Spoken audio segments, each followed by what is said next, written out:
Prepare yourself. Spoilers are coming.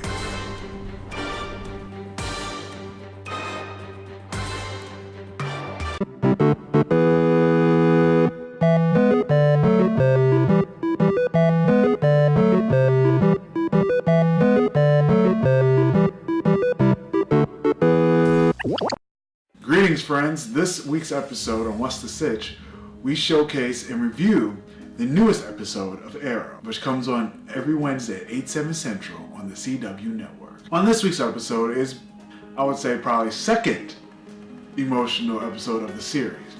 This episode itself is stationed around the whole death of Sarah, trying to find out who's the killer and why did he do this. For Laurel, it's almost like a stepping stone for her to become the Canary. That's where this may be going. I was wondering, does she actually get powers? Are they going to introduce powers? Or is it just everyone's a human and we use supersonic hearing for everything? But besides that, it was a really, really intense episode to watch, because you wanted to get vengeance for whoever killed Sarah, such a likable character, and to see everyone go through their different emotions and sides and in tie-ins. And I will say, of course, there's supposed to be comedic relief to almost ease your tension with Ray Palmer, who actually takes over, who bought the company when Oliver Queen from last season lost it. And he's trying to hire Felicity, and you can see it's hitting Felicity hard. Like, man, it is hitting her hard. And not to forget the flashbacks that we have every episode, which I enjoy, because I always want to see what they're going to do next, what they're going to do next.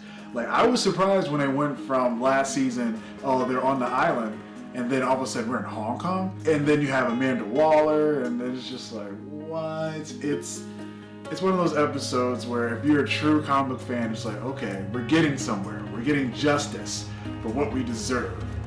Not for what we need, but for what we deserve.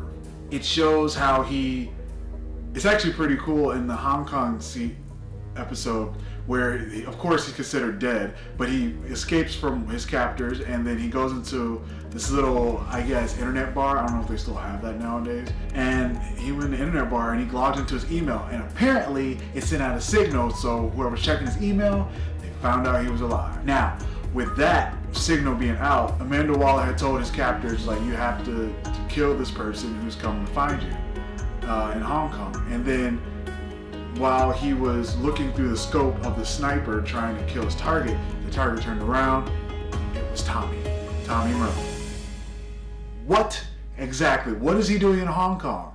Like, are we going to bring him back? Is something happening? What is going on?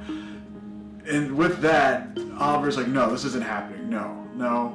So he finds another way to try to get rid of him and his captor, who I have yet to figure out the name of.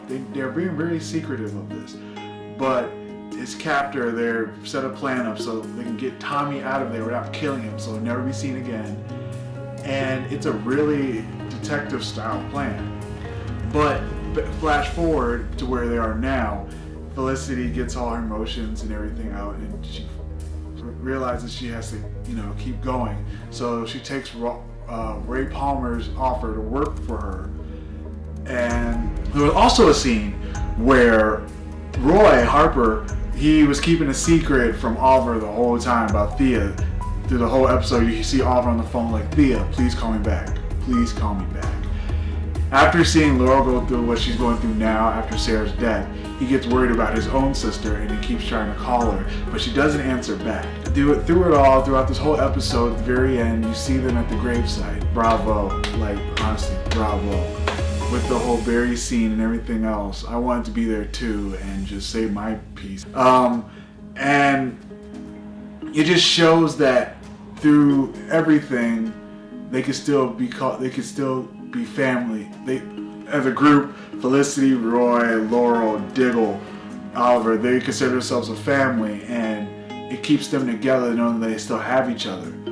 Very end of the episode, you see this woman fighting these two opponents, almost like dojo style, and all of a sudden you see Malcolm Merlin show up, and then once he shows up, you see him clapping, and then the very last scene, you see the woman take off her mask, and it's Thea.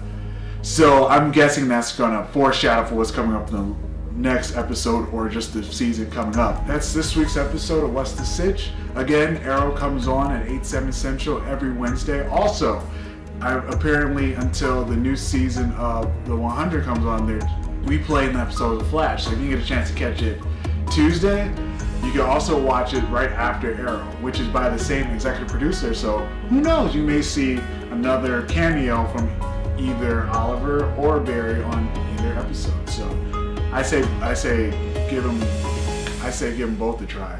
And if I had to give this a rating out of 5, I will give this 5 arrows, bullseye, round the dot. I'm Reg, and this is What's the Sitch. Remember, it's never goodbye.